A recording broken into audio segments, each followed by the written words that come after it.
too. Shh!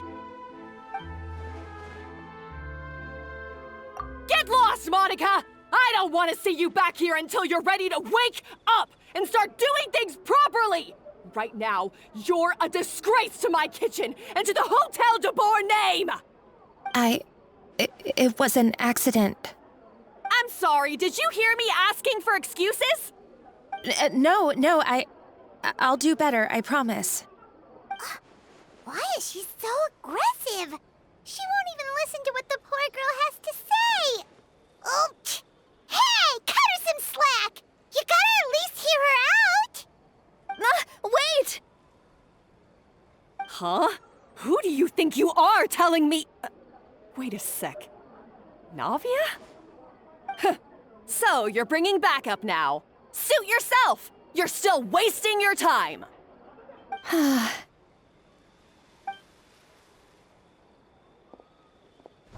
Savanna, is this how you always treat your staff? My staff is right. I'm the one in charge here now. And last time I checked, the Hotel de Boer doesn't take orders from the Spina di Rosula. Of course. How you run your kitchen is none of our business. But when a member of your staff is so overworked he becomes gravely ill, that most definitely is our business. We're going to stand up for him, whether you like it or not. Overworked? I've said it before and I'll say it again. If Vermont can't handle the job, then tough luck. There are plenty of other capable people I can hire instead. But Philmont can do the job, he just... Monica, back inside, now! Huh? But you said I shouldn't come back until... Just do as you're told, and not another word out of you! Come on, we have work to do! Wow, what a horrible person. Sorry. Looks like I've dragged you into some drama again. Her name is Savanna. She's the new head chef at Hotel de Boer. Ever since she took the job, she's been enforcing a brutal work regime and putting a huge amount of pressure on her staff. One guy was so overworked, he collapsed from illness. He's been bedridden for days, and he can barely even talk properly. I'm sorry. It's all my fault. I don't deserve to be a chef. At his family's request, the Spina di Rosula is trying to mediate on his behalf. We're not exactly making a ton of progress, as you saw. Savanna is adamant that Vermont's exhaustion and illness have nothing to do with her or how she's been running her kitchen. She's refusing to have any kind of meaningful dialogue with us. Our next thought was to talk to the other chefs at the restaurant and get a better idea of their working conditions. But with Savanna watching them like a hawk, no one has been willing to open up. And that's why I'm here, doing it the old-fashioned way. Camping out, watching, and waiting for an opportunity. Oh, shoot! It all makes sense now. Sorry. Paimon should have thunk before she spoke. Did Paimon ruin everything? Oh, no, not at all, Paimon. Honestly, the way she was laying into Monica, someone had to step in. I'm sure I would have piped up if you hadn't. And besides, I don't really think I'm built for espionage. Yeah, meaning it's gonna be all the more difficult to get the inside scoop now. Oh, I might as well head back to the Fleuve Cendre then. We'll need to come up with a whole new game plan. Paimon will join you, 'cause this is kinda all Paimon's fault. Guys, it's fine. You don't need to worry about it. That said, if you were planning to visit the Fleuve Cendre anyway, let me take you out for a meal. I'll make sure it's a proper feast. A really famous chef just joined the Spina di Rosula's tavern. Her name is... Sorry to interrupt. I just wanted to apologize for the scene you witnessed just now. We shouldn't subject our customers to that. This is a small token from us. It's some candy from Monica. She asked me to make sure it was delivered into your hands. Monica's the one apologizing? Huh. Clearly Savanna is the one who owes an apology. Our head chef has been a little highly strung lately. Sorry for everything. All right. Since there's candy, Paimon will drop it. Not the candy. Thank you for understanding. We'll make sure to pass your feedback on to Miss Savanna. A little highly strung, huh? Paimon doesn't get it. How did someone like her even become head chef? Well, according to Fermat's family, she hasn't always been like this. But that's a story for another time. Let's try this candy. Oh, Paimon totally gets it. Come on, dig in! Huh? Hold on, there's something written on the wrapper.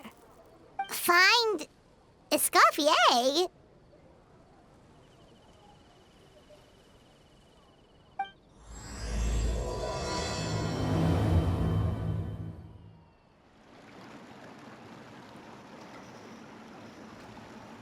So, who is this Escoffier anyway?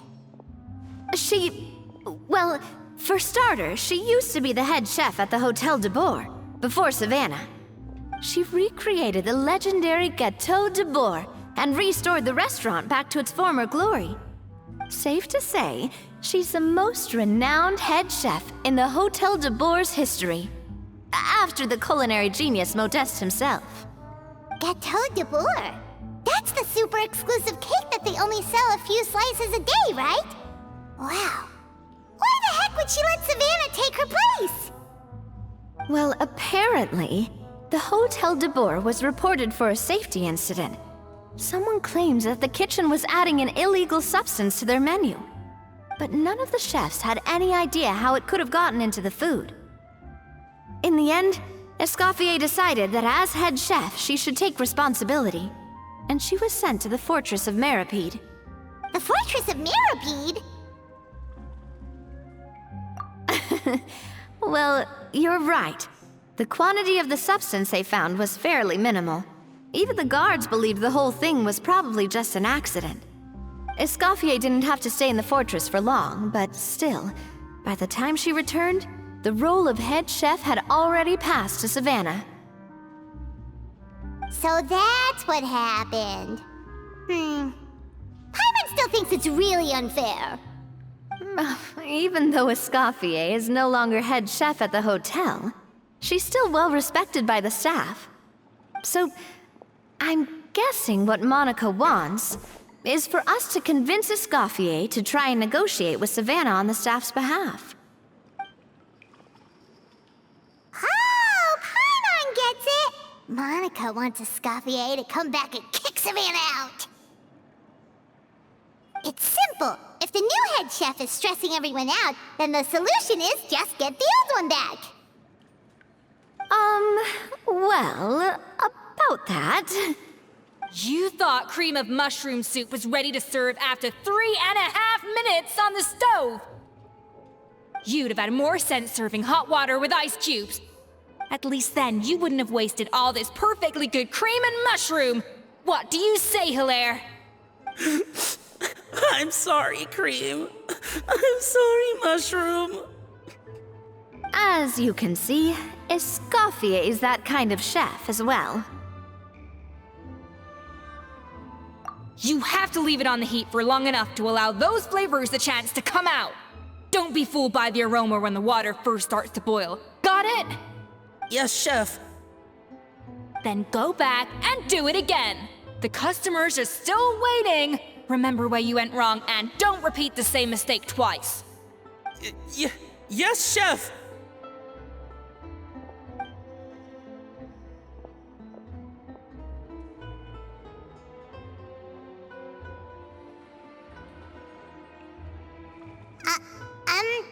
Excuse us, Waiting to be served? Sorry, we're pretty busy. I'm afraid you have to join the line. Oh, no, we're not here to eat. So you're not paying customers? Then I'm afraid the wait will be even longer. It's hard to talk to Escoffier when she's in the zone. Let's take a seat. We can catch up while we wait.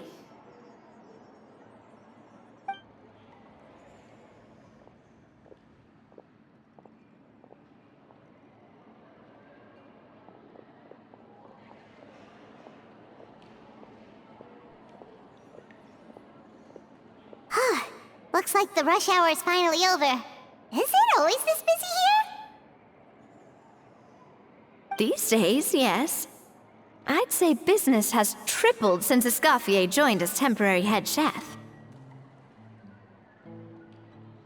Well, in her words, the Hotel de Boer doesn't need her anymore. It doesn't look like she's got any plans to go back. I guess I'll be heading off then. Wait, take these home with you. We can't serve them now, and there's no sense in letting them go to waste. Oh, thank you, Chef. For what? Like I said, I just don't want them going to waste. Oh, and tell Fiamma to get well soon, so you're not running yourself ragged every single shift.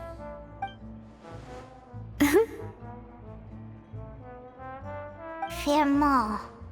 That's the second time we've heard that name. Who is that again? He's the chef that fell ill from stress. Hilaire is his son. And with Mom stuck at home taking care of Dad, he decided to pick up some work to help pay the bills. Escoffier knows their situation, so she's been making some extra food every day for him to take home. Hey, I heard that, Navia! I've told you before, no one's making extra food. Hilaire is making blunders in the kitchen, and I can't serve his failed dishes, so he might as well take them home. Yeah, failed dishes that just so happen to be nutritionally complete every single time. So, you two must be the world-famous traveler and her companion, Paimon, yes? Is there something I can help you with? Oh, so you know us already. We'll skip the introduction then. We're here to talk about Savanna. Oh, I certainly am. The Spina's headquarters are right next to the tavern. And I've lost count of the number of times Navi has come to pester me about it. But I don't work for the Hotel de Boer anymore. And being ex-head chef doesn't give me the right to interfere with that business. Besides, I'm the one who persuaded Savanna to take the job in the first place. What? Well, she was a much gentler person back then. A little timid, even. She wasn't at all confident that she was the right fit for the role. That's hard to believe. Are we definitely talking about the same Savanna here? Honestly, I do wonder if she's just emulating me. I mean, I'm not the most pleasant head chef to be around either. Anyway, suffice to say that given the history between us, it'll be tricky for me to tell her she's doing her job wrong without coming across like a huge hypocrite. Fiamma and the others probably think that Savanna gets it all from me. I wouldn't be so sure about that, Escoffier. Look at this note we got from Monica. She mentioned me. Whatever shortcomings you feel you have, it looks like Monica still trusts you. As for the others, well, how can you know what they think unless you ask them? Monica.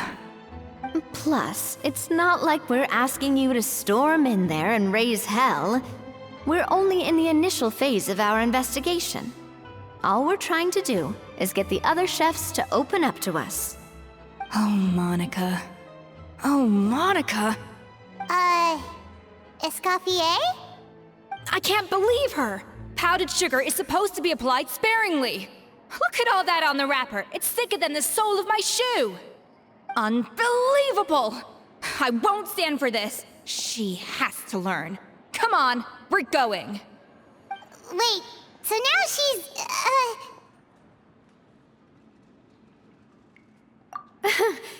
Let's go catch up to her. We don't want to keep her waiting.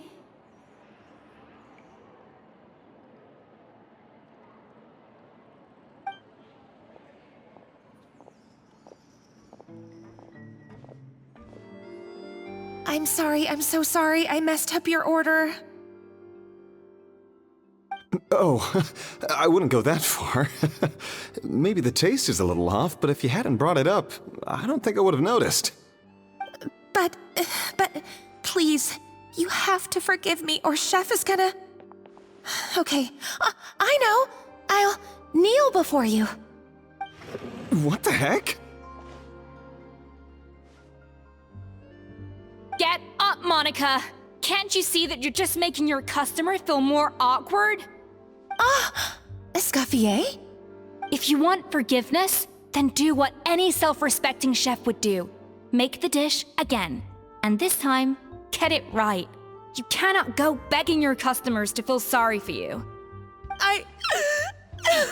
Savanna said that I'm not allowed back in the kitchen until I've corrected my mistake. But if I can't go back into the kitchen, I can't do the dish over. That's some backwards logic. How can you fix your mistake without being allowed to cook? If this is what Fermat had to put up with, then no wonder he had a breakdown. We apologize for interrupting your meal, sir. It's fine. With my layman's palate, it's not like I can tell the difference anyway. I was actually quite enjoying my meal until she appeared out of nowhere and started apologizing. Gave me a bit of a fright, to be honest.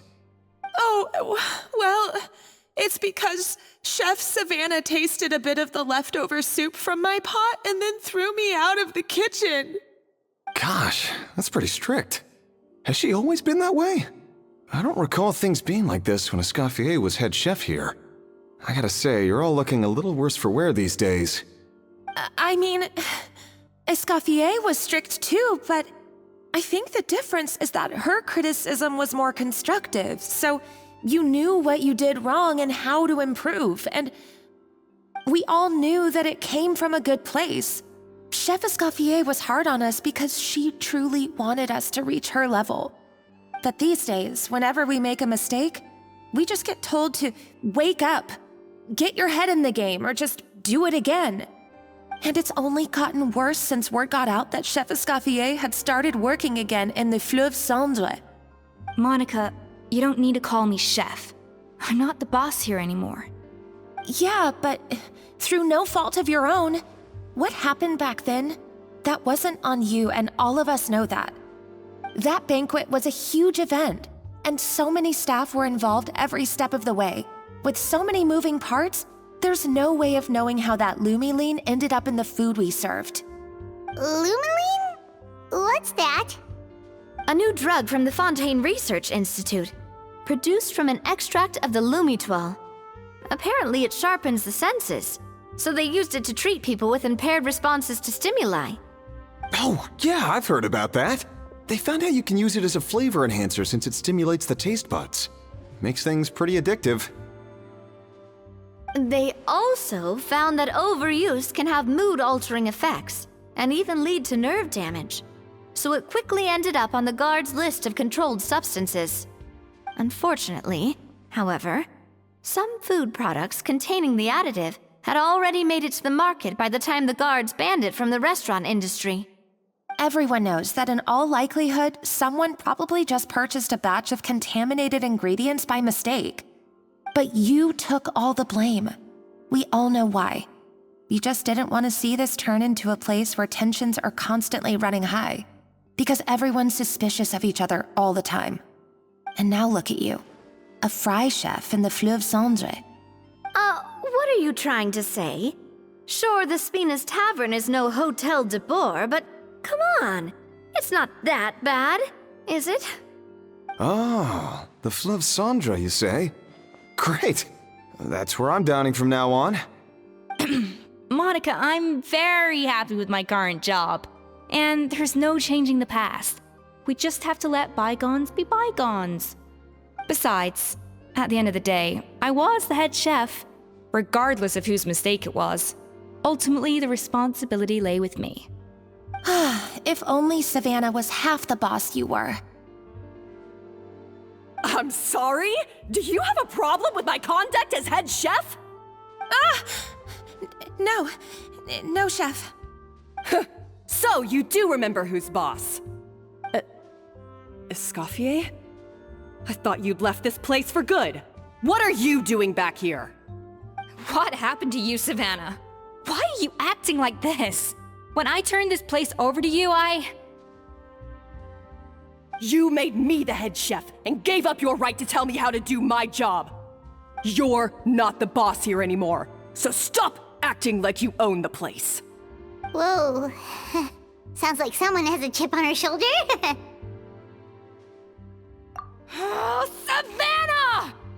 My God, have you grown a temper since I last saw you? Have you put even half the amount of energy into improving your cooking skills, or are you still using the Pluie Lotus as an off-brand marcotte, thinking no one can tell the difference? That's none of your business! What happened to not storming in and raising hell? Ho ho! I was not expecting to see something this spicy as soon as Escoffier returned. Huh? Fan-Asian?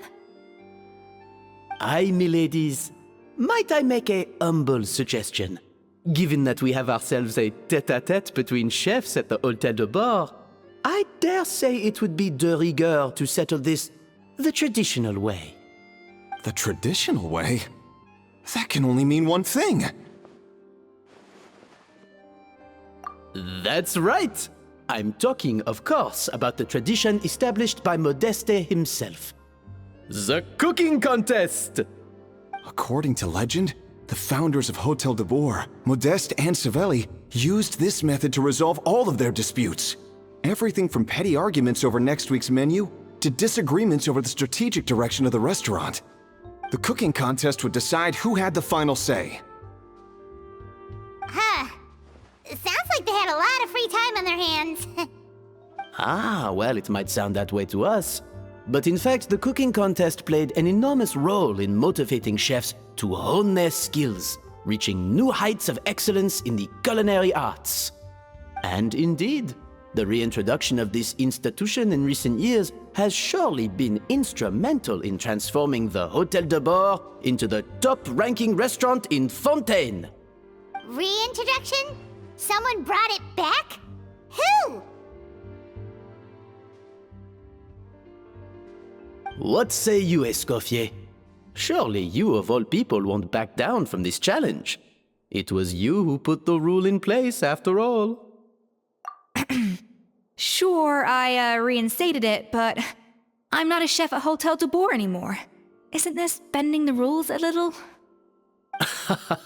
I see no issue as long as both sides agree to the terms. We could simply treat it as an exhibition of sorts. Savanna, any objections? Exhibition. Huh. No. If we're going to battle it out, let's put it all on the line. If I lose, it's up to you what happens to me. I don't want anything to happen to you. But if you lose, you hand over the Codex de Bord to me. What? The Codex de Bord? Only the legendary handbook written by the original head chef Modeste. It contains all his secret recipes, including Gâteau de Bord. It's the greatest treasure in Fontaine's culinary world, and only the present and former head chefs of the Hôtel de Bord have the right to read it. Present and former? Wait, but that already includes Savanna, though. What do you want that old thing for? You have your own copy, don't you? Don't take me for a fool. You know perfectly well what I mean. I want your copy, the original version, the one you took with you when you left us. I'm sorry, I must be missing something. You know, there's no difference between the original and the copy, right? They contain the exact same recipes. Stop trying to change the topic. What's wrong, Escoffier? Scared you're gonna lose to me? Or are you scared of me getting my hands on the original codex? Savanna, you may remember that we gave her the original as a parting gift. to thank Escoffier for her years of service. Asking for it back feels a little, Oh, I'm sure it won't be an issue, as long as both sides agree to the terms. Those were your words, weren't they? And as for the contest itself, let's make it a bake-off. Gâteau de boar, per the recipe in the codex. Well, Escoffier, you against me. Are you in or out? You sound surprisingly confident. All right then, let's see how much you've actually grown. I hope you surprise me, Savanna. I'd hate to find out that all you've learned after this long is how to chew people's heads off. Believe me, I'll show you. So, this whole bake-off thing kind of came out of nowhere. Was it really sensible to just go along with it? Well, I got a sense that she's holding something back. But we chefs always express ourselves in our cooking. So if she won't talk, this might be the best way to find out what's really going on with her. Huh? Holding back? Sure didn't sound that way to Paimon. Escoffier only picked up on it because she's the same way. Always closed off, never letting you know what she really thinks. That's patently false, at least where your macarons are concerned. I've been nothing but truthful with you about the disgraceful amount of sugar you use. Okay, that's one case where you can keep your thoughts to yourself. Oh, that? Well, it's not so much a recipe book as a diary of Modeste's adventures. Back in the day, he and his good friend Savelli explored far and wide, partly adventuring, partly looking for new ingredients and developing new recipes. Their creations had an enormous influence on the course of Fontaine cuisine, turning it into a much more vibrant and diverse scene.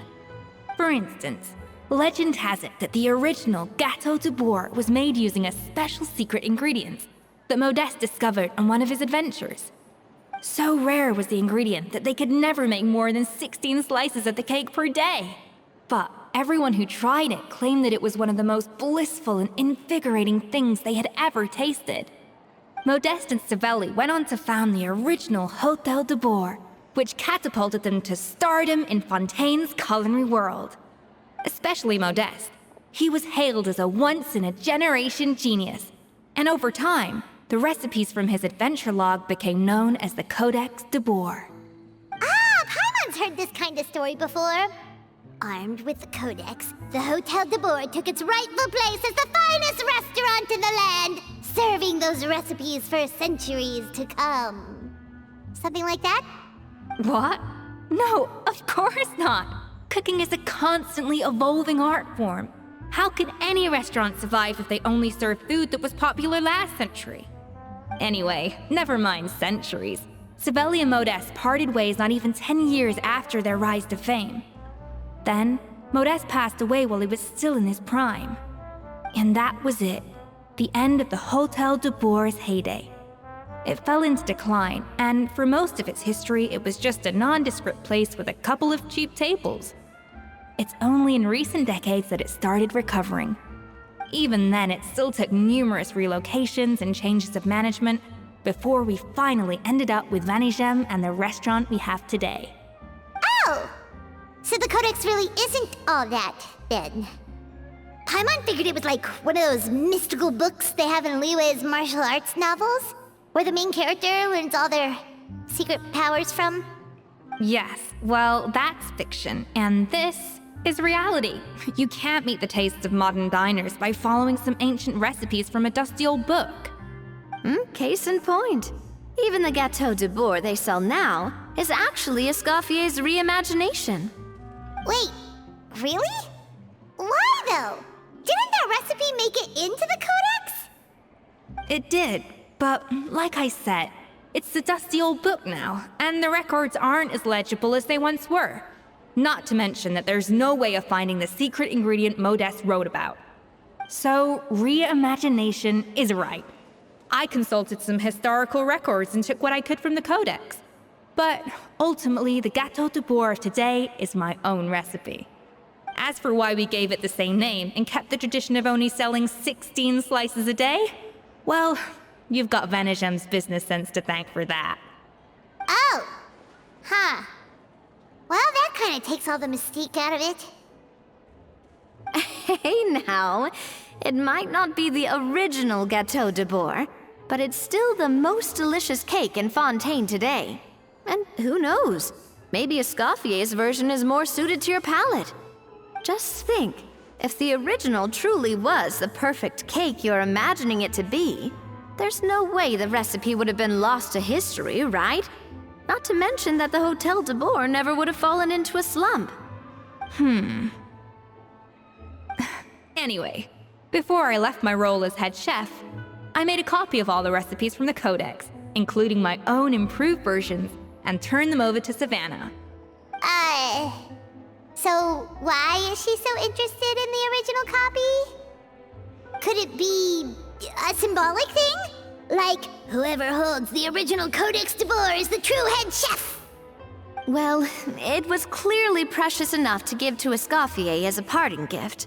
Meanwhile, Savanna only got a copy. Maybe from her point of view, it's like management doesn't truly see her as being worthy of the role. You think so? The only thing is, it was her suggestion to gift me the original in the first place. Well, a joint decision by her and Vanisham. But still. What?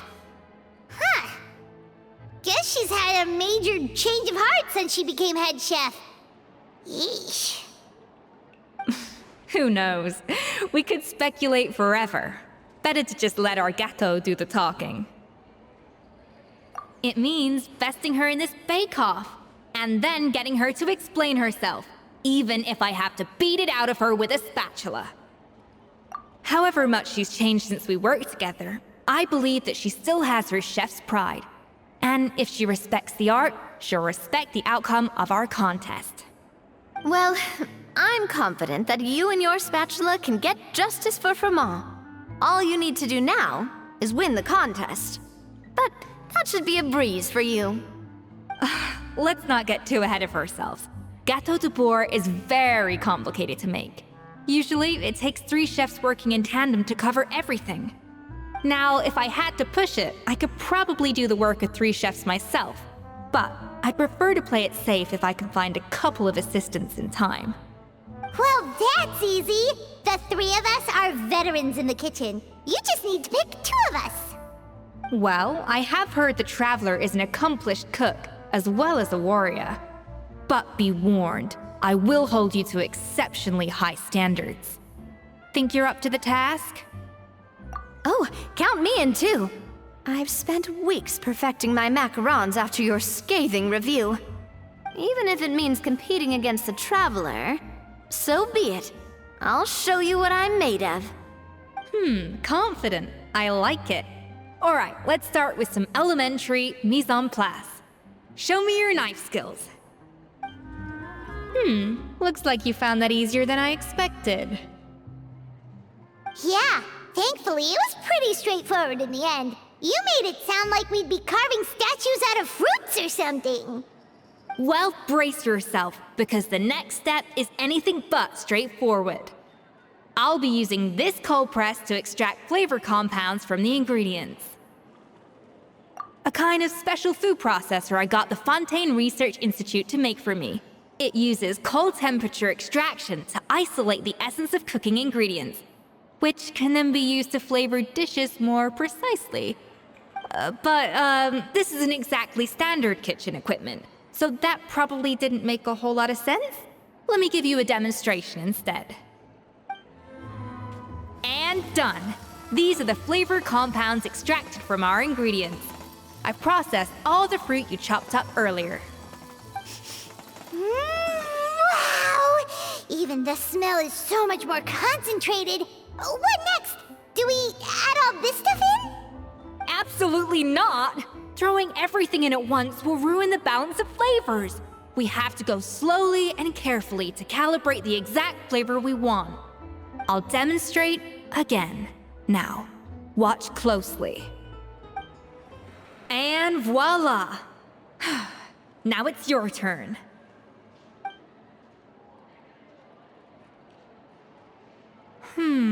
Not terrible. Considering this was everyone's first time blending flavor extracts, it could have been worse. But the traveler's work was surprisingly good. Are you sure you've never done this before? You got almost perfect results on your first try. That goes without saying. Still, credit where credit's due. You did well. Alright, now for the part I've been looking forward to. I want each of you to cook something from the Hotel du Bois' current menu. I'll judge your submissions and give you a final score. That's right. The true test of your cooking skills is the finished product. It'll be good practice for the contest itself. Now get to it. Chop chop!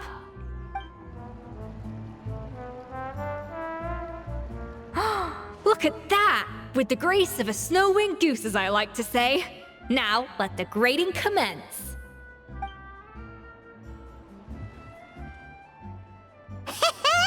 Pretty good, right? Not to brag or anything, but Paimon's a bit of a connoisseur when it comes to la food. 6 points. What? Oh, well, fair enough. Paimon doesn't cook all that often, so as long as it's a pass. That's 6 out of 100. What?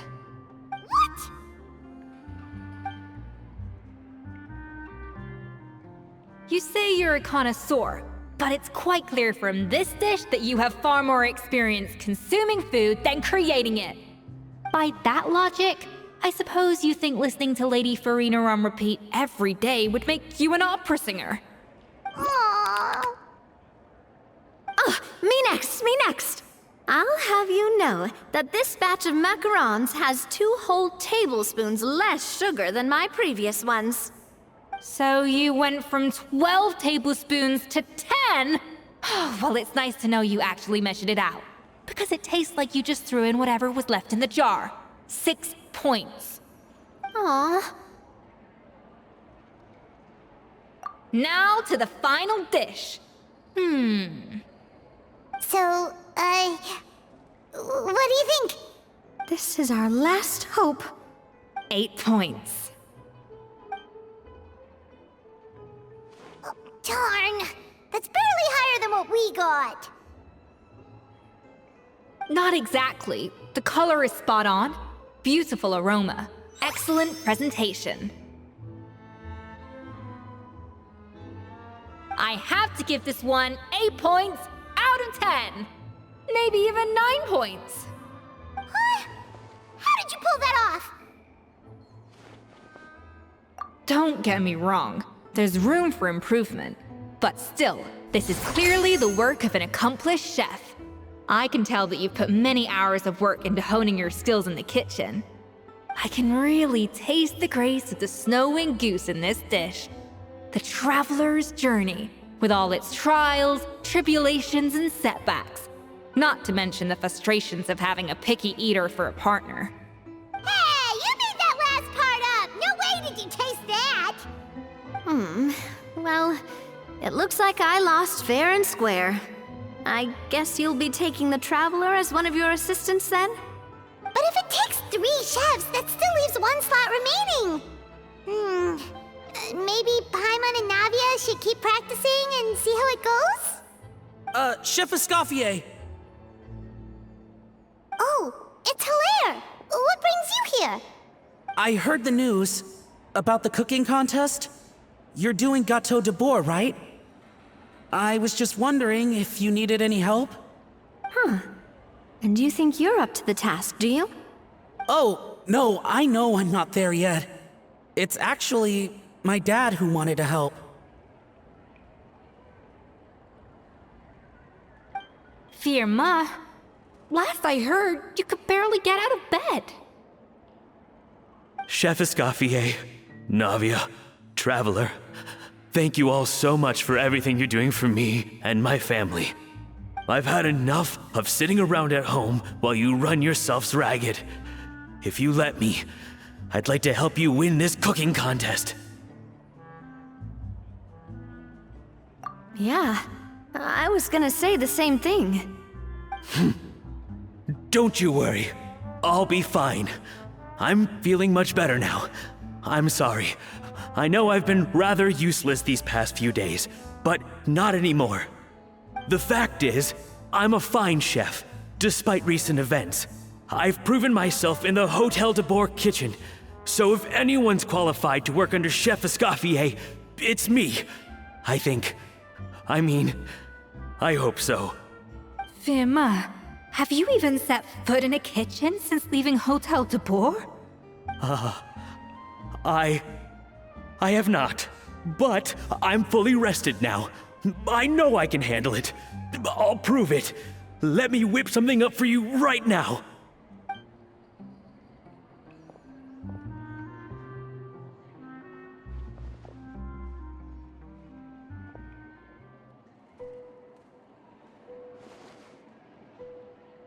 Huh?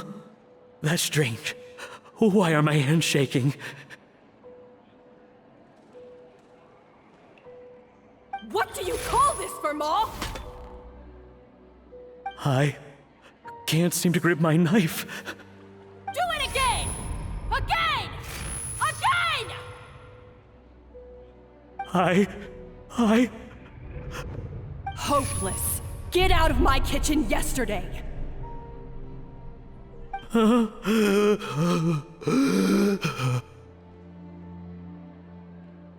Dad, what's wrong? I don't understand. I was feeling so much better, and then Will I never be able to work in a kitchen again? Dad, talk to me. What happened? I think the real issue here is not physical exhaustion, but psychological trauma. Monica, when did you get here? Probably because you were all concentrating so hard on your cooking. I didn't want to interrupt your flow.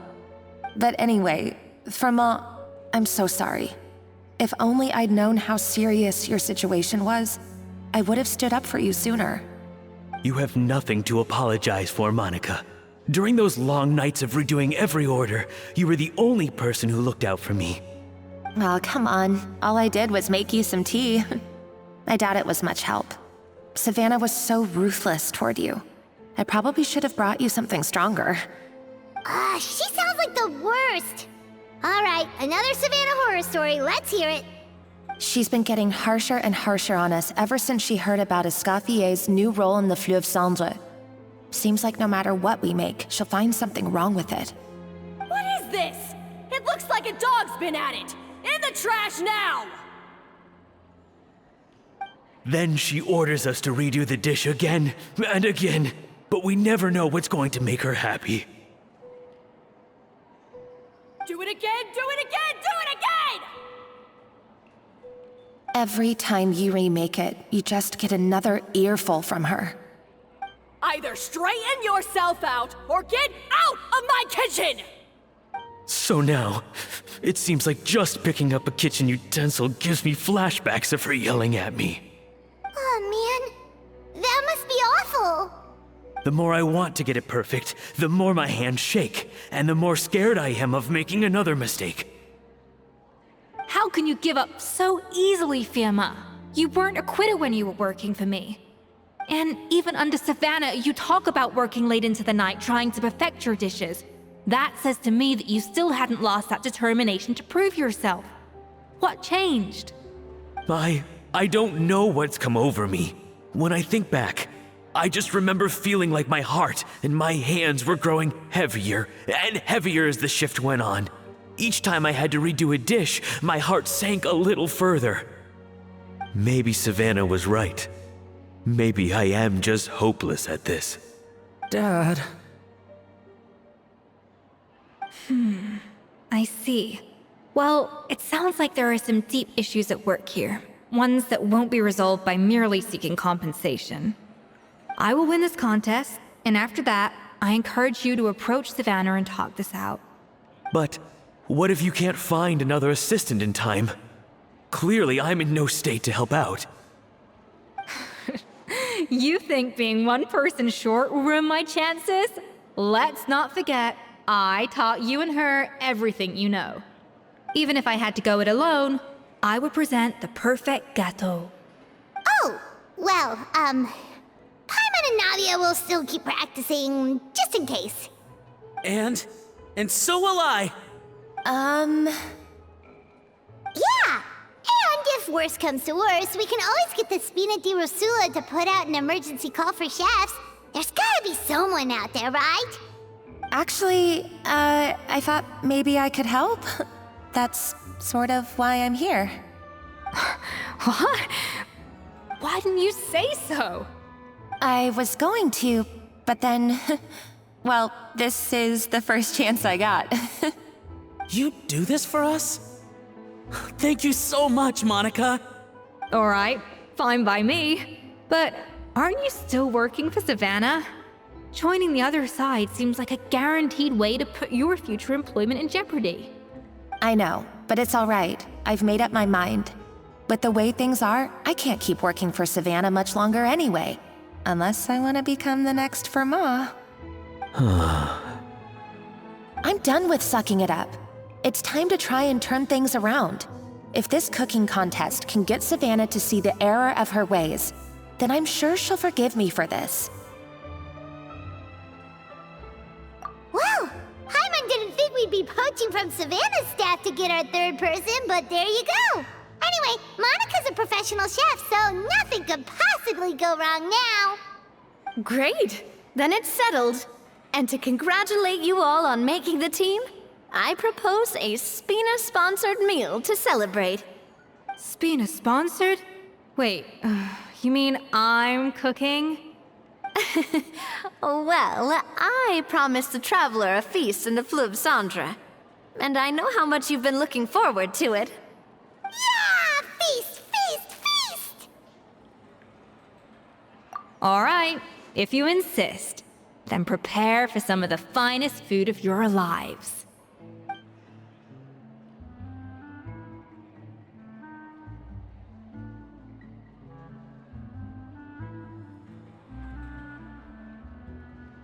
That's not a bad idea, actually.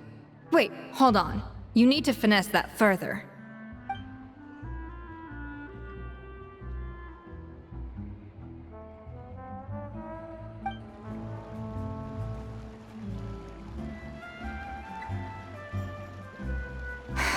Why, Savanna? Why? Oh, nothing. I was just flicking through the original Codex de Boer.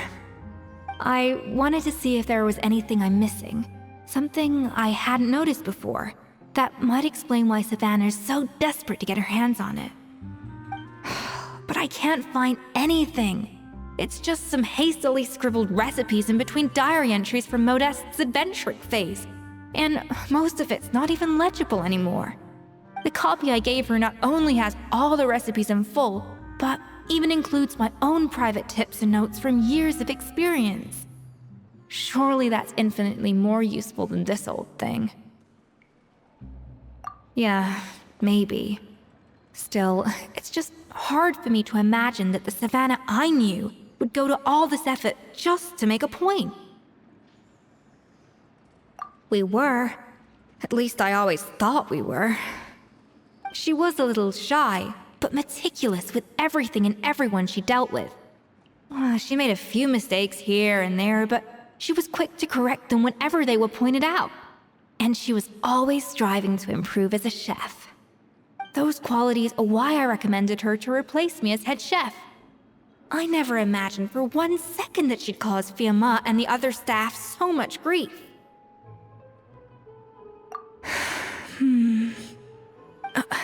Well, I mean to an extent, of course. I pushed hard for her to get the role. And the idea that she turned out like this because of me is difficult to come to terms with. I wonder if this is how Modeste felt back when he was writing the codex. Yes, with his good friend and co-founder of the Hotel de Boer, Savelli. The story goes that after Modeste unveiled his Gâteau de Boer and was hailed as a culinary genius, he was admired and adored by all.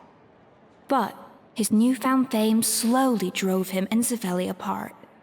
Unlike Modeste, whose every new creation was an instant hit, Savelli seemed to face setbacks at every turn.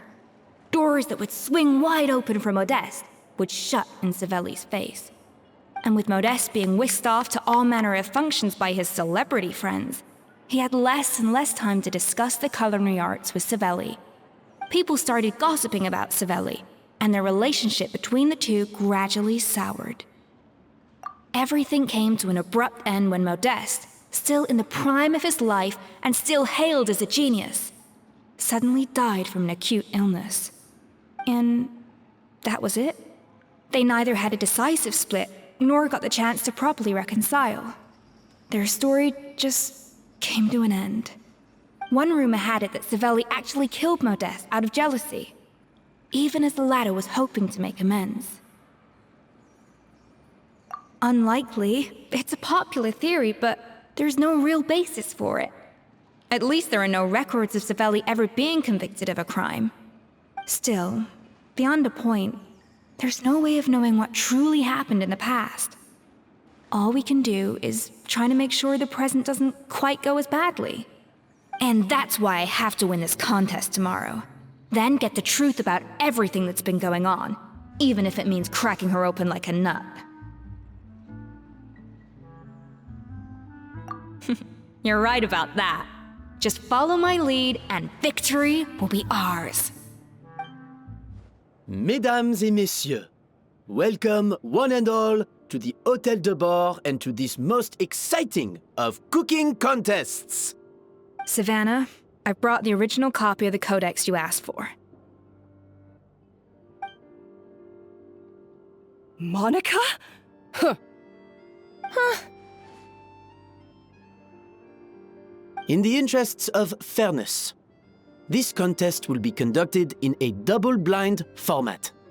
Once the dishes are complete, they will be sent to the back of the kitchen where they'll each receive a label. The labels will be placed out of sight underneath the plates, only to be revealed after the judges have sampled them and reached a final verdict. This is to ensure that no one will know which dish is made by which contestant. As one of the judges, I promise to be fair and impartial. When my meal got interrupted yesterday, I never thought this is how they'd make it up to me. Getting a seat on the judging panel is a pretty sweet deal. Both contestants have taken their positions. Then, without further ado, let the Hôtel de Bord cooking contest commence!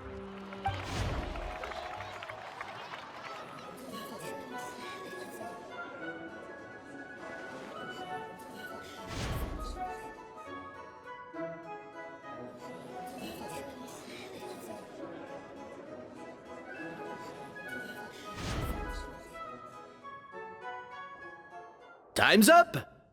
Contestants, please take your dishes to the back.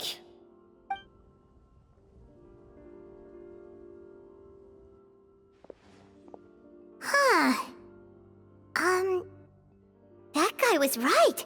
You really can't tell whose is whose just by looking at them. We both made the same dish after all. For all her flaws, Savanna's a talented chef who earned my recommendation for good reason. She wouldn't screw up something as elementary as the cake's appearance. Whoa! This is really rather good.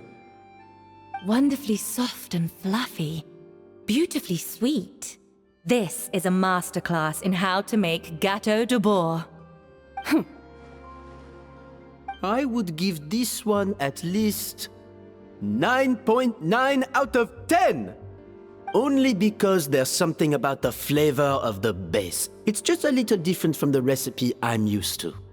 Huh? Really? I couldn't tell.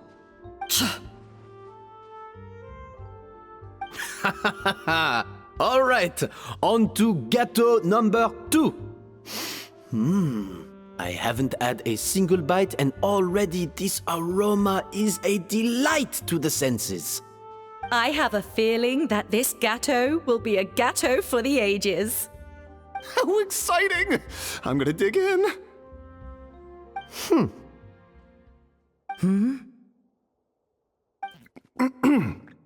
I think maybe someone got a little carried away when they were adding the sugar. Not just the sugar, it's the flavors too. This is all over the place. Who made this? It appears the decision is unanimous. This gâteau is far below the standard we would expect. And Paimon thought this might actually be close. Turns out she can't bake to save her life. Something's not right here. Savanna may not be perfect, but no way is she this sloppy. I can now declare that the creator of the first gâteau has won this cooking contest. Now, all that remains is to turn the plate over and reveal the chef's name underneath. What? It's Savanna? No! That's impossible! Hey, Savanna! You cheated, didn't you? You cheater! What did you do? Oh, you swapped the plates, didn't you? Well, someone's a sore loser. These cakes went from the oven to the judge's table without me ever laying a finger on them. And everyone here can attest to that. It was Vanishem's staff who labeled them in the kitchen. If you're looking to accuse someone, why don't you start with them? Isn't it more likely that Escoffier's lost her edge? Oh, or maybe her assistants let the team down. You take that back! Judges, we demand a rematch.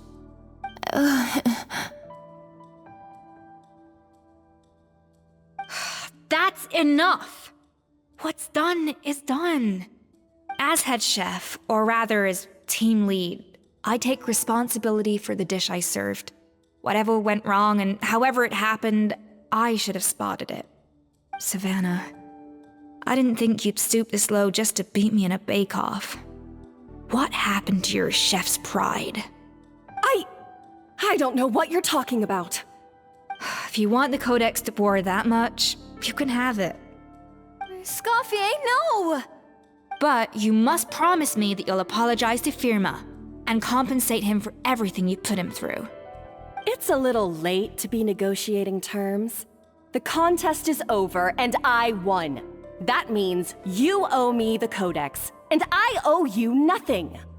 Look, Savanna, you may have fooled everyone else, but can you really fool yourself? What I'm offering is to accept defeat without looking to expose what you've done.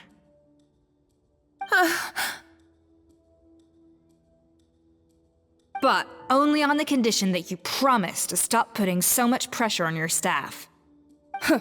Fine. I'll treat this as your final handover of duties from one head chef to the next. So, will that be all, ex-head chef? Or is there any other unfinished business you'd like to leave in my hands? I didn't mean that to be a scolding from your former boss, just a word of advice from a fellow chef and a friend. But I don't know if you're even open to input from other people anymore. I know what I'm doing. I don't need your advice. All right, fine. I'm glad to hear it.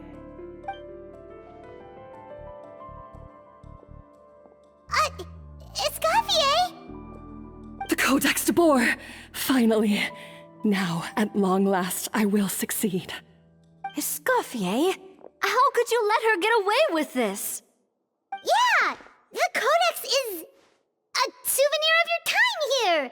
Doesn't that mean anything to you? It's all right. It was just a bake-off, not the end of the world. I'm already over it. Besides, it's not all bad. She agreed to compensate Firma. That's mission accomplished for the Spina. Honestly, if I'd have known that giving her the Codex would solve everything, I'd have just done that in the first place. I mean, why bother with the whole cooking contest? It's such a waste of time and energy.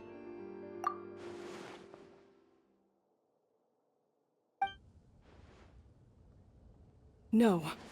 No! This doesn't make any sense! Huh?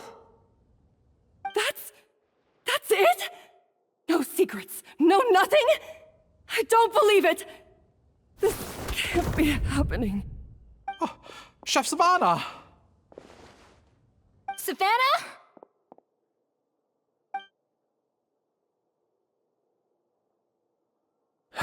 It's nothing life-threatening. Just a lot of pent-up stress and exhaustion.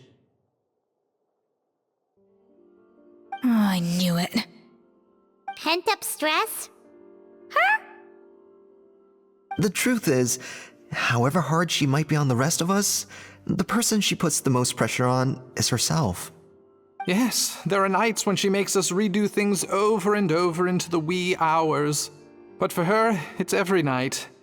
She'll hide herself away in the kitchen, working on new techniques and recipes, and only realize how long she's been at it when we come to work the following morning. But why? Why would she do that?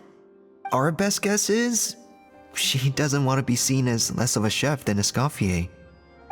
And there it is. Even so, that's no excuse for taking her anger out on the rest of you. Yeah, and it's definitely no excuse for cheating in the cooking contest. About that, we honestly have no idea how she did it. We were focused on our own work the whole time, like she asked. Leone and Algalia were the ones I tasked with labeling the cakes. I've already spoken to them both. They're at a loss to explain it too. Not to worry. Come on, join me downstairs. I'll interrogate the guilty gâteau myself. Well, how is it? Have you figured out what it was? Oh, this is aggravated assault on my palate. I'd rather eat wet cement than this. Is it really that bad? I made sure to taste test it before it was served. Oh, relax. This isn't your cake. Savanna never switched the plates. The offending flavors are coming from in between the icing and the cake base, which means someone tampered with it while it was being made. Or in other words, we have a traitor in our midst.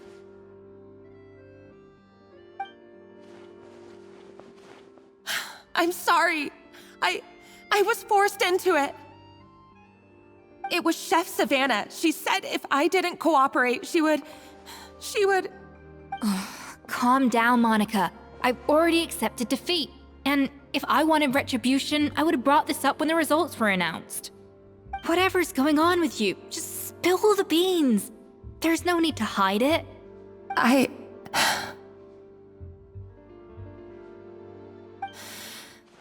I was the one who caused the food safety incident that one time. Food safety? Wait, you mean the Lumaline incident?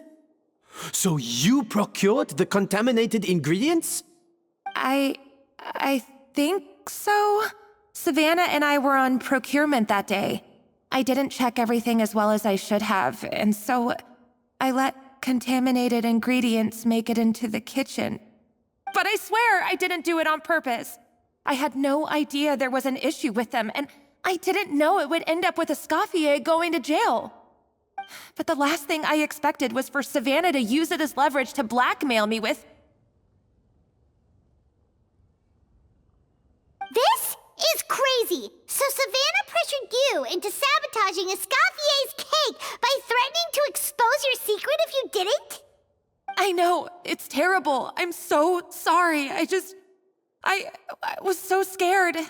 The thought of Chef Escoffier finding out that I put her in jail, it made me freeze up with fear. I thought Escoffier would hate my guts if she ever found out, and yet somehow that's ended up in me doing something even worse.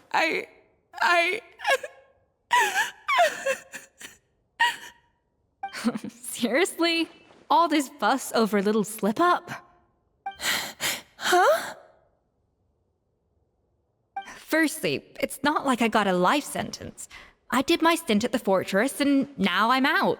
And secondly, I had my own reasons for leaving the Hotel de Boer. This wasn't the only factor. So, you don't need to feel ashamed or frightened or anything like that. Any more than you need to add butter when you're pan-searing foie gras. You mean... you forgive me? Oh, well, I'm not saying you don't have to take responsibility for your mistakes. You should tell Vanagem to mark down your performance for the past few months.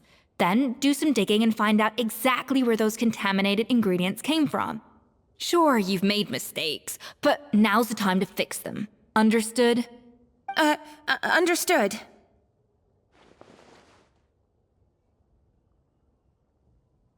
Good. Now, back to Savanna. What about the original codex would compel her to resort to blackmail? I have my suspicions. Not that I've got any proof to back them up, though. Ugh. What happened to me? I've overheard some customers murmuring about how the Hotel de Boer hasn't been the same since Escoffier left. They think our menu doesn't taste like it used to, especially our signature items. Now that you mention it, I noticed it during the contest too. I couldn't put my finger on it, but the flavor seems subtly different from how it used to be. But the difference was so small, I'm sure no one would notice it besides our most loyal customers and true dessert connoisseurs. Still, as head chef, it's easy to see why Savanna would get so hung up on it. So many times I've seen her make the cake base over and over again, late into the night, determined to match Escoffier's version. But something's always slightly off every time. Yeah, I've noticed that too. Never really gave it much thought, though. Thinking back on it now, it's clear that Savanna's been in a downward spiral ever since Escoffier left. She wants to prove that she can fill Escoffier's shoes. That's gotta be the reason. But after countless setbacks, she's getting more and more unhinged. And at some point along the way, she switched from doubting herself to doubting Escoffier. Doubting Escoffier? For what? Yeah, it would explain why she was bent on getting the original at any cost. She must have thought Escoffier purposely omitted key details from her recipes when she copied them out. Also, she could retain her place as the #1 chef in Fontaine, the only one privy to all the secrets of the trade. Oh, for goodness sake. What a stupid idea. Of course. Then she finally got the codex only to discover that the secret recipes she's been pining for don't exist at all. Seeing how utterly wrong she was must have been a real shock to the system. It probably brought up everything at once. It overwhelmed her, and she passed out. There's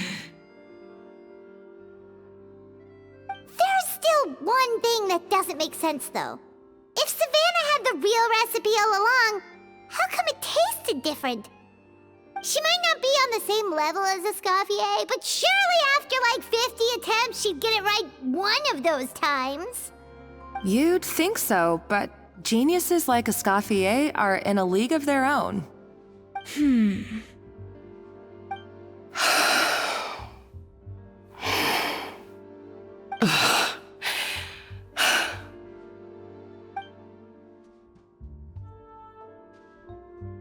New head chef, you say? What's her name? I don't think I've heard of her before. I wonder, can the Hotel de Boer keep its edge without Escoffier at the helm?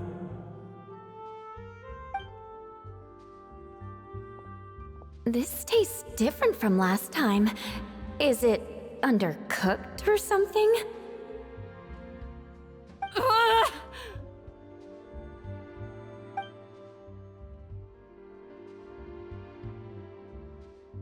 Take this. It's a copy of the Codex de Boer. From now on, you will be its keeper.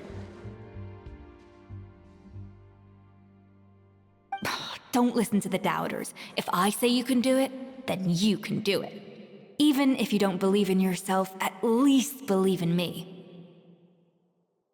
Hey, did you hear me? Once I'm gone, the restaurant is all yours.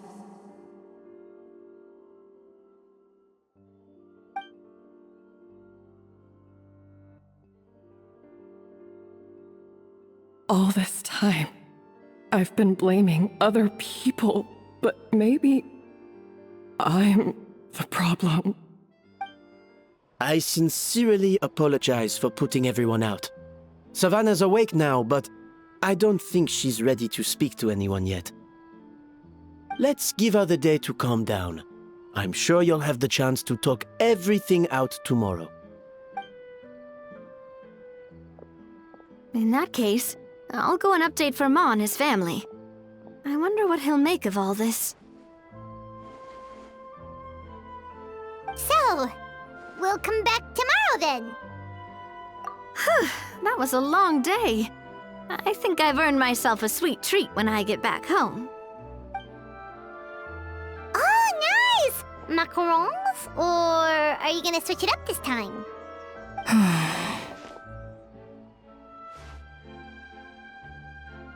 Traveler, how much do you know about the snow-winged goose?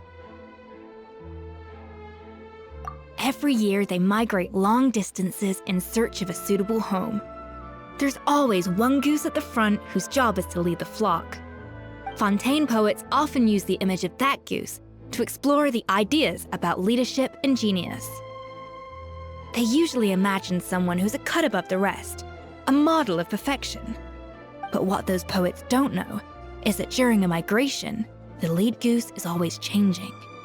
Once the lead goose shows signs of fatigue, it retreats to the back of the flock and allows another goose to take its place. So the truth is that leadership, with all the responsibilities and pressures that come with it, it's something that everyone takes turns at. But we humans completely miss that fact when we project our own ideas about social hierarchies onto them. I guess what I'm saying is, I don't buy into this notion that there's some sort of gulf between normal and genius. Cooking is a science, not magic. Given the same ingredients, same recipe, and same environment, I see no reason why two different people shouldn't be able to create the exact same dish. Of course, some people have a more sensitive palate than others, and some people are just born bolder or more conscientious. But these are all variables that can be accounted for with time and practice. I'd have no reason to expect so much from others if I believed that perfection can only come from the hands of a genius. The only reason I hold people to high standards is because, well, I believe they're capable of greatness. Okay, I've made up my mind. I'm gonna get to the bottom of why Savanna failed. And come tomorrow, I'll give her the scolding of her life, pointing out all the mistakes she's made along the way. Then she'll finally see the error of her ways. Why are we here so early? Our meeting with Vanigem isn't for a while. Check on her? Why? What happened? Oh no. Escoffier, are you alright?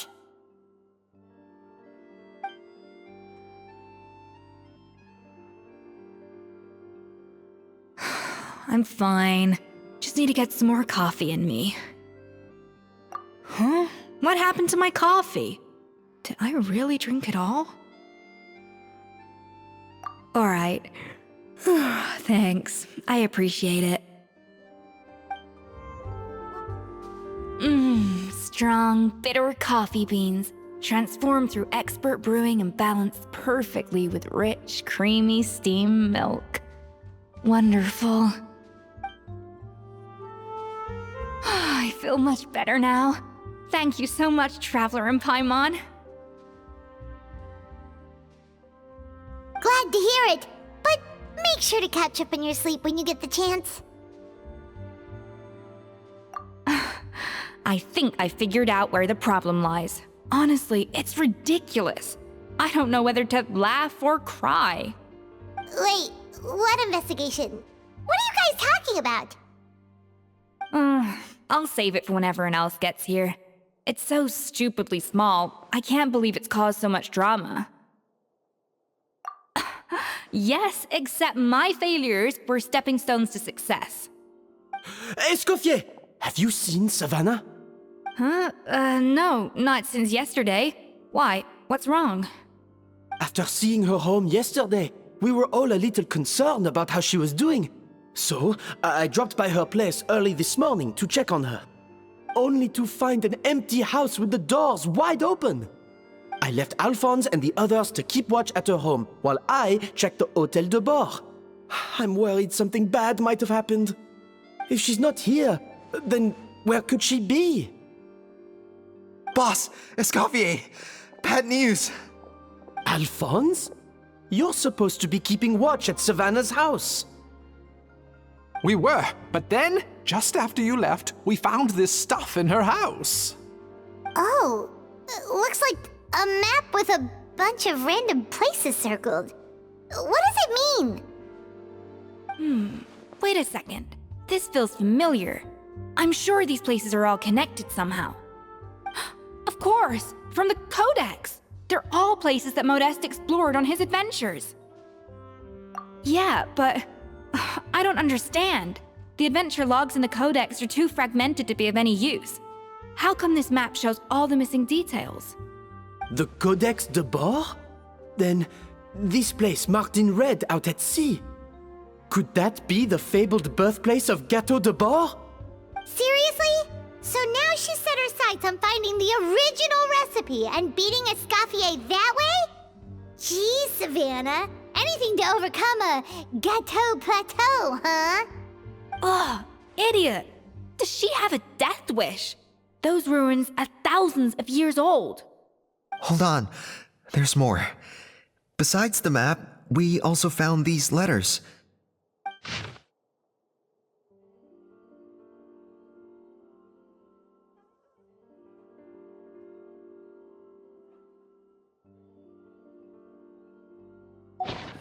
It was you.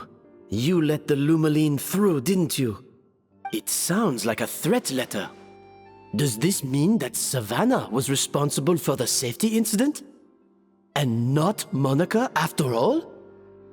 Retrieve the codex by any means necessary. So the cooking contest and the cheating. Someone else was behind her pulling the strings? She's keeping the true recipe to herself. Ugh, this is all such a mess. Paimon needs a second to process this. First, we thought that Savanna forced Monica to cheat in the cooking contest. But now, it turns out that someone else forced Savanna to force Monica to cheat?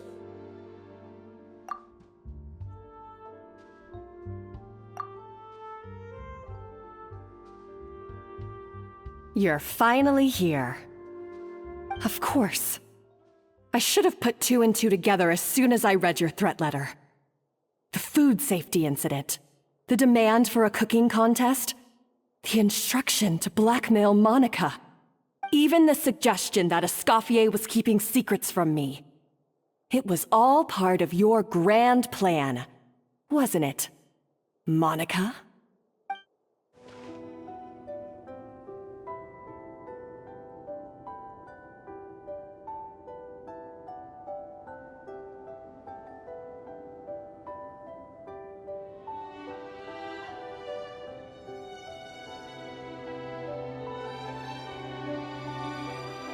Whoa, this place looks like an underwater restaurant, doesn't it? Suddenly, the idea of an adventure chef finding secret ingredients makes a whole lot more sense. I think Modeste's codex mentioned this place. A public bath from the time of Remoria. So yeah, definitely the kind of place that would have served food and drinks. Huh? Some blubber beasts have come to join the party?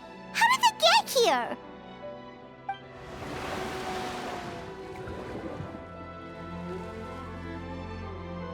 Aw, they ran off! That could be easier said than done.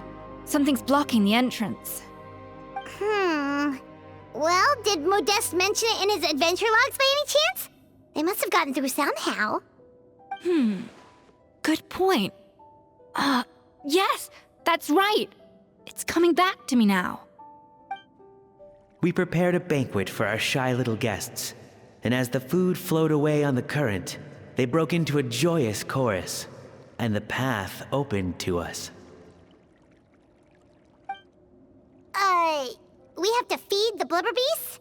With what? There's nothing here besides rocks, romaritime flowers, and lumitoile. See, this is why you should always bring snacks. You never know when you're gonna need them. Now we have to head all the way back to shore and grab some. There's no time for that. Romaritime flowers and lumitoile will have to do. They may not look appetizing to us, but who knows? They could be Blubber Beast delicacies. Wait, we're seriously gonna try this?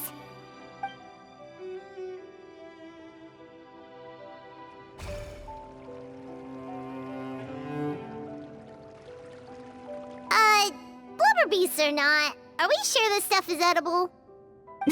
Trust me, they'll love it. Oh, good question. If we try to put them in the pool, we'll probably just scare them off again, and who knows how long they'll be gone. Yes, we can't afford to wait for them to double back. Oh, what was it that Modeste said again? Something about the food flowing away on the current.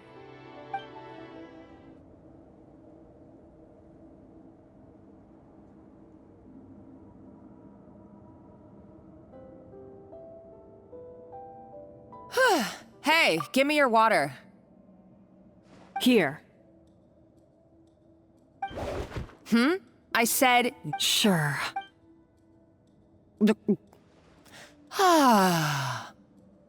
All those years late, not only have I found the ruin that Savelli kept hidden. Hey, go scout ahead. Did you not hear me? Why don't you do it yourself? Oh, when did you learn to fight back? You're always so compliant when I give you instructions by letter. That's because you threatened to expose me for the Lumiline incident. Don't be so You were terrified of her finding out about your part in the Lumiline incident, and you resented the way So you jumped at the chance to convince yourself that she was the villain. That she'd first idolization, then jealousy, suspicion, and self-deception. That's what this comes down to. It was the same story. He offered Modeste his friend. He promised to explore the world with him, only to later destroy all records of their adventures. It's a miracle I even found this plate.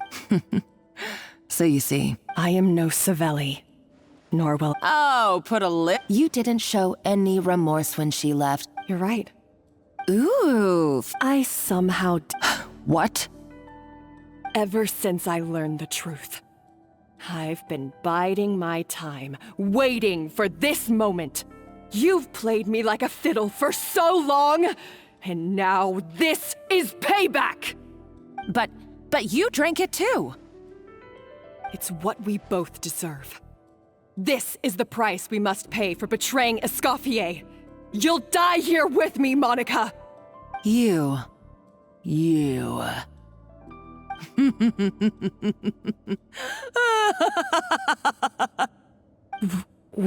What's so funny? Oh, you're too much. I thought I'd play along for a bit just to amuse myself. You gave a very rousing performance. I saw your dumb plan a mile off. There's no poison in these bottles, just clean, fresh water. No. Revenge is a dish best served cold, you know? Did you really think your half-baked plot would fool me? You're a lousy chef, and you make a lousy villain, too. A complete waste of space. No wonder you never amounted to anything. Everything I ever did was a failure. And now, I failed again, for the last time. Hey, why don't you try your hand at being a comedian in your next life? You got a good laugh out of me. But now the show's over. You should have just done like I asked, Savanna. All I wanted you to do was scout the ruins for me. But you had your chance, and now it's time to say goodbye. Stop right there! Let her go, Monica! We've got you surrounded! Escoffier? Ugh, looks like I'll have to keep you around for a little longer. You can't! Stay back if you want her alive! Escoffier and the Traveler. I can't take you both on in combat, but if you so much as flinch, I can end Savanna's life in a heartbeat. Monica, what are you hoping to achieve by this? You're about to commit murder, and for what? A recipe? A recipe? You chefs are all blinded by your myopic focus on kitchen affairs. Well, some of us actually have bigger fish to fry. Modeste had a secret. The truth behind his so-called genius, the je ne sais quoi factor in his Gâteau de Bourg, and it's right here in these ruins. Are you serious? You're here because of a Gâteau de Bourg obsession? You've gone completely mad! I couldn't care less about the cake itself. No, the real treasure is the secret ingredient that Modeste sourced from these ruins. He and Savelli were fools. A priceless treasure of Remoria in the palms of their hands, and they thought, ooh, this would go great in our cake mix. We're talking about a powerful stimulant that also sharpens the senses. That's no cooking ingredient. It's a groundbreaking drug. That's right, I've done my research. It was a drug that Remoria developed for their war machine. I could make a killing by selling it to the treasure hoarders or the Fatui. Will you listen to yourself? You're completely delusional. My eyes are wide open. Just wait till I get my hands on this treasure. You'll see what a fool you've been.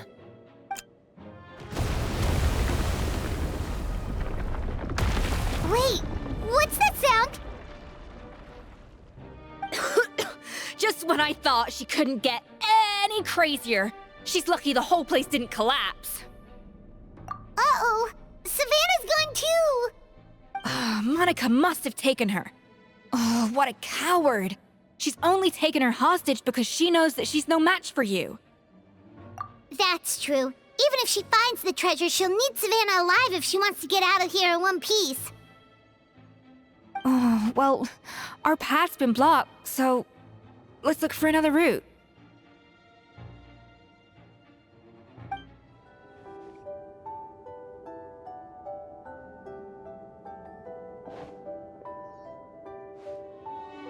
That's strange. These don't look Romorian to me. More like last century Fontaine.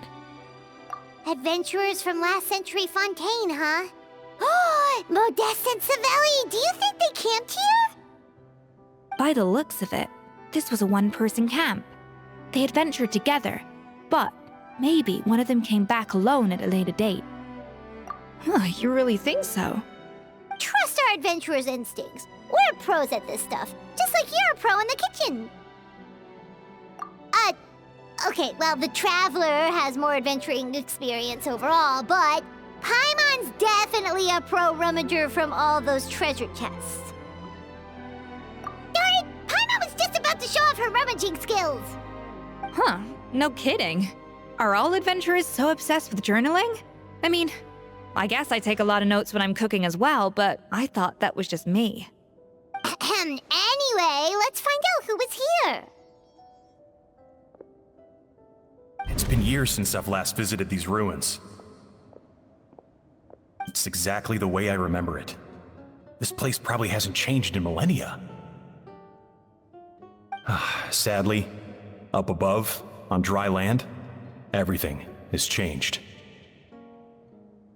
The treasure of Remoria. That's what we used to call it.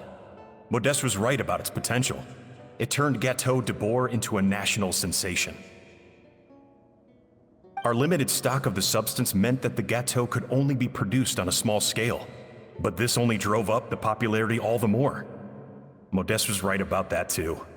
He predicted all of it. He was praised as a genius, while I, as the one person who'd ever disagreed with him, was labeled a talentless fool. Modeste tried his best to console me, but I knew better than anyone just how great the gulf was between us.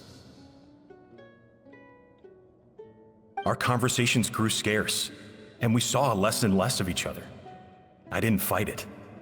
He had new friends and a career of his own. Why invite further disdain by inserting myself where I did not belong? I told myself that maybe one day, when I finally created a masterpiece of my own, I'd be able to face him without shame. Or maybe one day, when I've put these feelings of self-loathing behind me, I'd be able to ask him with a smile on my face, how about we go on one more adventure, for old time's sake? Unfortunately, that day will never come. So it was Savelli. From the sounds of it, he came back after Modeste had already died. I always thought it was just a legend. But if it's true, then this must be the place where they found their secret ingredient, the birthplace of Gateau de Boer. In that case, what does that say about the death of Modeste? If it's all true, maybe Savelli really did have something to do with it. The taste of Gateau de Boer has changed. Modeste was convinced of this, even though everyone swore they couldn't tell. Being the perfectionist that he was, he refused to accept even the slightest flaw in his work. He stopped all sales of the product, locked himself away in the kitchen, and worked day and night, vowing to find out where he had gone wrong. But as he baked and taste tested over and over again, he found he only strayed further and further from the original taste. It was only when he was sipping on coffee one day and realized he could not taste the bitterness that the truth finally dawned on him. What had changed was not the gâteau, but his sense of taste. The treasure of Remoria stimulates the senses, taste included, and invigorates the spirit. In the short term, it offers people the ultimate gourmet experience, but in the long term, it dulls their senses entirely. In hindsight, it made perfect sense. After all, why would a culture that sought liberation from the constraints of their bodies care for the loss of their senses? But we realized it too late. We were just too late. Over the course of his many culinary experiments, Modeste exhausted the remaining supply of the treasure of Remoria. He consumed it all himself. The finest culinary talent of his generation now faced a future in which he would never be able to taste anything ever again. Finally, in despair, he took his own life. And because we had become estranged, I could not be there to stop him, to offer some words of comfort, or even to say goodbye. Yet despite everything, he sent me his final letter. The treasure of Remoria? Guess Monica was really onto something. It really was a kind of drug. So, Modeste chose to end his own life. Then, why all the rumors that Savelli murdered him? Also, neither the codex nor any other contemporary records make any mention of the treasure of Remoria. It's almost as if someone deliberately erased it from history. Modeste told me everything in his final letter. His was a tale of how even a genius could fail, and how much more devastating it is when it happens. Did he hope I would gain some personal catharsis from knowing the truth? Or maybe he wished for me to warn the public about the dangers of Gateau de Boer, proving that I had been right all along. But if the public ever learned how Modeste's greatest triumph became his undoing, his fall from grace would be swift and merciless. 1 minute a genius, the next a joke. It would surely spell the end for his restaurant too. What would be his legacy then? How would future generations view everything we built together? I fear the scorn I have faced these last years would pale in comparison to the scorn shown to him by the history books. I cannot let that come to pass. I will do what I must to protect his name. It will mean tampering with his notes to remove the damning details, leaving mere fragments of our story behind. It may lead his family to suspect me of having a hand in his demise. But if that's the price of destroying all evidence of my crimes, then so be it. I would rather the world believe a tale of genius and jealousy than see his reputation in tatters. The final loose end is the evidence here, at the bottom of the sea. What's wrong? Didn't we say Savanna should be safe for now? So we thought, but if Monica finds out what happened to the treasure, there's no telling what she might do.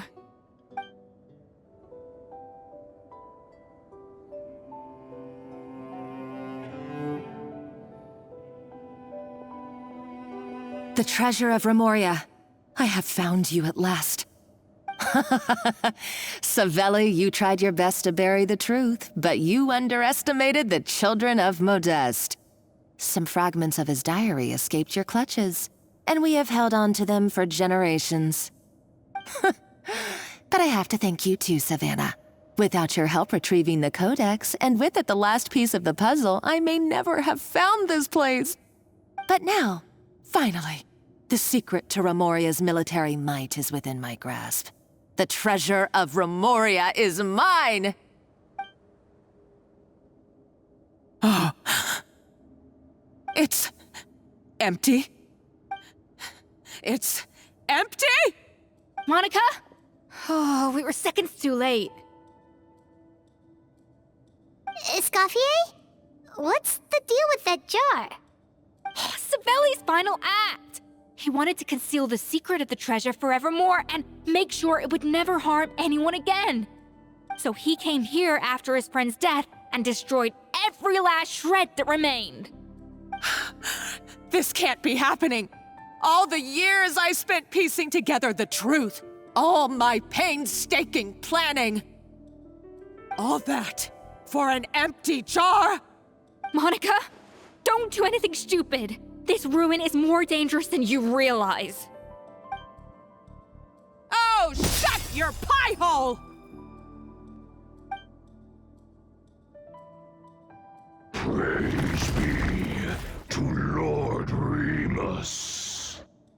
You barbarian shall be slain.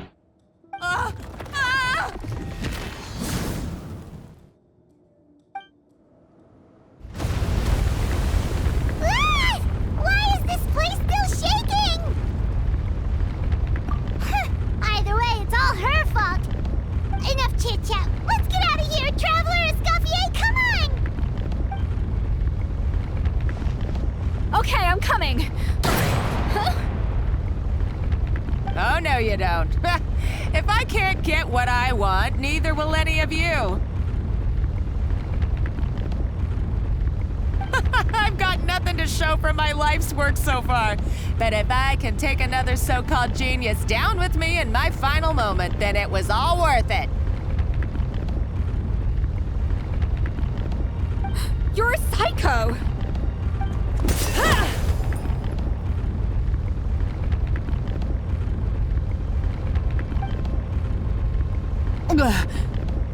Savanna? Oh, when did you wake up?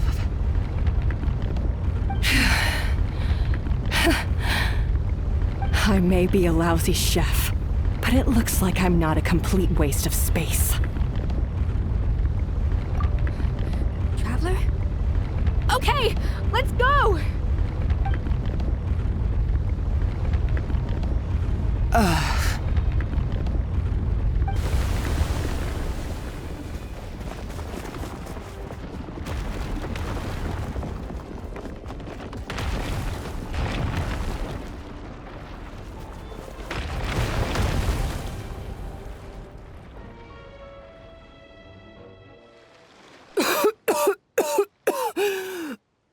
Escoffier! Savanna! Traveler! And Paimon! Venegem, what are you all doing here? What did you expect us to do? Stay at the restaurant and sit on our merry derrieres? While the Traveler and Escoffier were out here risking their lives? We had to do something, even though that something ended up being, well, waiting for you here instead. I don't deserve any of you. And I certainly don't deserve to be your head chef. It was my fault Escoffier had to leave. Then I couldn't live up to her standards. I acted like a tyrant in the kitchen. And now I almost got myself killed. Come back, Escoffier. Come and be our head chef again. I'll never be able to replace you. Okay, so everything I said to you the day I left, it just went in one ear and out the other? Huh? Sorry, I was kinda in my own head at the time. All I could think about was the Lumiline situation. What was it you said again? Forget it. It doesn't matter. Anyway, I didn't leave this job because of you. And you're not nearly as awful a chef as you think. If you were that bad, why would all your staff show up here for you? Escoffier's right. Sure, you nitpick our work and get us to do things over a lot. But when it comes down to it, you're the one who's always doing whatever it takes to make sure the customers get served on time, every time. Things were pretty rough after Escoffier left, and Savanna's the only reason we've been able to make it through. Our customers know that Escoffier doesn't work for us anymore. But the fact is, they keep coming back. If that's not an endorsement of your work, I don't know what is. At the end of the day, we're all human, and we all make mistakes. All we can do is recognize where we get it wrong and do our best to improve. That's all that's humanly possible. No, I get what you're saying, but what I did to Firmin and to Escoffier, it's unforgivable. Well, about that, there's someone else here to see you, Chef. It's been a while, Chef Savanna. Firmin? I'm so sorry. I put far too much pressure on you. And the way I stubbornly refused to go and see you after you fell ill. There's no excuse. But I'm too late, aren't I? The damage is done. I heard that you can't even hold a kitchen knife anymore. Actually, I think I'm going to be just fine. Huh? We thought Firmin's problem was purely psychological in nature. But after the threat letter came to light, it got Firmin thinking. And then he remembered the tea that Monica used to give him every night. And as it turns out, she was lacing it with Lumiline the whole time. No way! Doesn't that cause nerve damage? It can. High doses pose a risk of serious nervous and sensory complications. But if you calculate the dosage carefully, you can control the extent of its effects. A small dose might simply make a person more emotional, whether that means more fragile or more hot-tempered. No wonder it seemed like you'd lost your edge. I asked my friends at the Fontaine Research Institute about it. They said that with the low dose I was taking, the risks are pretty small. They also fixed me up with some meds and said I should recover in no time. Well, that's what happens when you give someone a little bit of hope to cling on to. There's more. We believe that Firmin was likely not Monica's only victim. You mean she poisoned me too? Oh, so that's why Savanna's been so irritable this whole time! Let's not be too quick to blame everything on the Lumiline. That stuff can only amplify what's already there. So tasty food will seem like the most delicious thing in the world, while food you don't particularly care for will become utterly revolting. So you better make sure you reflect on your behavior and apologize to every single person you've wronged. I will. I'm sorry. There's still one question that's really bugging me. Why is it that no matter what I do, my Gâteau de Bourg never tastes the same as yours? Is it just... is it because you're a genius and I'm not? It's because the heating element in your oven is broken, you silly goose. What? I felt like something was off during the cooking contest. Once I got around to checking all the equipment, I noticed it right away. There was a 0.5-degree discrepancy between the temperature setting and the actual temperature. All the ovens in the whole kitchen had the same problem, which confused me at the time, but by this point, it's pretty obvious that Monica must have tampered with them. I would have figured it out the day of the bake-off, since the issue affected both our teams. But of course, Monica sabotaged mine so that could never happen. No. I spent so long trying to find out where I was going wrong, and then you pinpoint the problem in just one night? It all comes back to one simple, undeniable truth. You're a genius, and I'm just plain old Savanna. Oh, cut it out! Stop the woe is me act for a second and just think. I came up with this recipe. You don't think that might have something to do with it? Do you know how long I spent perfecting my gâteau de bois? 3 years! 3 whole years! I know this dish inside out, back to front and upside down. And you've been head chef now for what, 6 months? If that? A couple hundred failed attempts, and you're gonna throw in the kitchen towel and declare you'll never be successful because you're not a genius. You clearly have no idea how many kitchen failures I've had under my belt, or just how long it took me to finally get my recipe to a level I was satisfied with. Genius or not, everyone makes mistakes. Modeste did, Savelli did, everyone does. You're only a lousy chef if you don't face up to your mistakes, learn from them, and then keep chipping away until you crack the problem once and for all. Surely you haven't forgotten all that. You were no lousy chef back when I handed you the reins. I haven't forgotten. And I'll make sure I never do. That's our head chef. Ha ha! Sounds like we won't need another changing of the guard in the Hotel de Bord kitchen anytime soon. Huzzah! What a perfect ending to a crazy journey. Look how happy everyone is. So you got your mojo back now? Yeah. Thanks to you, Escoffier. In fact, no. Thanks to all of you. Friends again. So nice to see them finally settle their beef. Good. So now that's out of the way. It's time for payback. You cheated in our last bake-off, and I demand a rematch right now. Huh?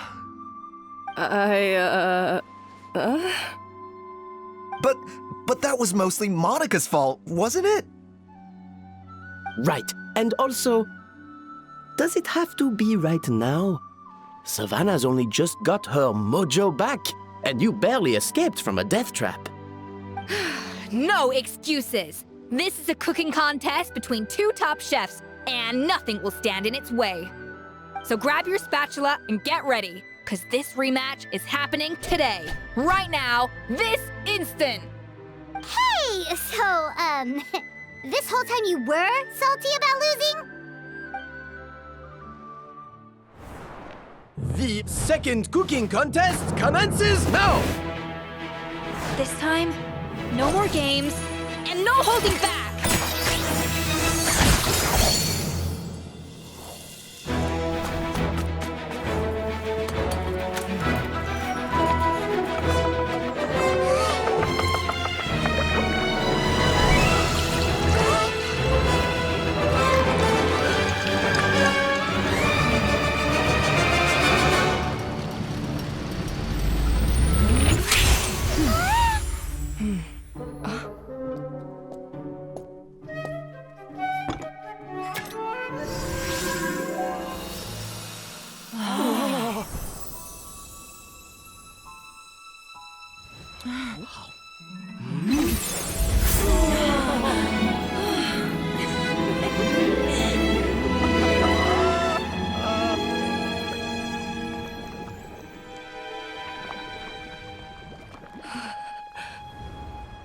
I feel like I don't have the right to be here. Hey, what are you so afraid of? You can't unbake it now. And if you don't serve it, then good or bad, you'll never find out how to improve. If you're too scared to fail, you'll never know what real success tastes like. So? Embrace your failure. Taste it. Digest it. That's the way to success. I don't know. Sounds like it's easier said than done. I'll do it.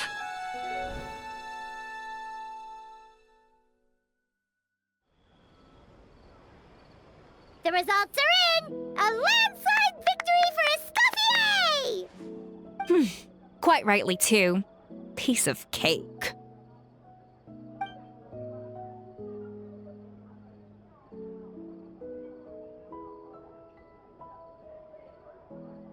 Oh yeah, look at that! Savanna looks pretty chipper too, considering she lost.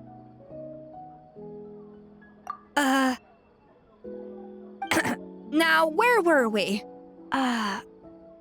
Yes. Do you have any more questions for me after everything that's happened? I thought Navia would have filled you in. And actually, I said all this to Savanna before I left. Although, as we saw, I don't think any of it sank in. I had 2 reasons for leaving. One was the food safety incident, of course, but the other was that the Hotel de Boer had reached a point where it didn't need me anymore. So I decided to step down and look for new opportunities to improve myself. Improve how? Well, a while back, I got to know a fellow chef from Liyue, and in her, I saw so many new possibilities. She has that same adventurous spirit that Modeste and Sibeli had in their youth. Slime mucus, lizard tails. With her, nothing's off the table. There's a whole world of new flavors out there waiting to be explored, hiding away in ingredients we overlook. Case in point, remember those Romaritime flowers down in the ruins? I used them in the cooking contest just now. Did you taste the difference? What? Paimon didn't notice at all. Half of the art of cooking is dissecting the recipes of previous chefs and figuring out the exact constellation of elements that gave their work its signature taste. And the other half, it lies in freeing yourself from the confines of the kitchen. You've got to go out and explore the endless possibilities out there. Uh-oh. Paimon's suddenly not sure she wants to try your cooking anymore. Hey! Don't worry, it's not going to be a free-for-all like in Modeste's time. Before I put anything into my food, I'll obviously do my research, make sure it doesn't contain any harmful substances. In the meantime, take this. It's a recipe for Petit Gâteau de Boer, revised version. I tweaked it to suit your needs as busy adventurers. Hope you enjoy, and remember, feedback is always welcome. All right! So, do you ever see yourself returning to Hotel de Boer? Oh, of course. I've already promised Vanishem that I'll come back every once in a while to make sure the quality of the food remains at an acceptable level. You know, Paimon's still a little disappointed that we never got to see the treasure of Remoria. Surely Monica wouldn't have gotten drawn in so deeply if it wasn't for all the mystery surrounding the original Gâteau de Boer. She practically dedicated her life to finding the lost pieces of Modeste's diary. Then went to all that trouble to infiltrate the Hotel de Boer. And in the end, it was all for nothing. Since you mentioned the treasure, between Modeste's writings and what we saw in those ruins, I think I may have figured out the truth. The so-called treasure of Remoria was most likely a substance that the Remorians extracted from Lumitoiles, better known to us as Lumiline. Huh? So then, why all the hype back in the early days of Gâteau de Boer? Don't forget, it was a very different era. We could barely even refine sugar back then, so desserts were very much in their infancy. In a world of bland food, it's no wonder that the first thing to really excite people's taste buds took the world by storm. And as for the Lumiline, it may well have been somewhat valuable in ancient times. But these days, it's just another drug from the Fontaine Research Institute. Even if Sibeli hadn't destroyed it all, I doubt it would be worth that much these days. So after all that, there was nothing in those ruins but worthless junk. Feels strange to say it, but Paimon almost feels sorry for Monica. She sacrificed it all only to get nothing in return. Hey! Huh? Navia? You just got back from that underwater ruin, right? Well, check it out. They ran a special issue. Did you see anything like this down there? Freshly unearthed from the ruins of Rumoria, a magnificent jar thought to be over 1,000 years old. Experts say it has immense artistic and historical value. It could be worth an absolute fortune. Wait, isn't that the jar they used to hold the treasure? If only it was still in one piece. Some butterfingers must have dropped it or something. Ugh, it's such a shame.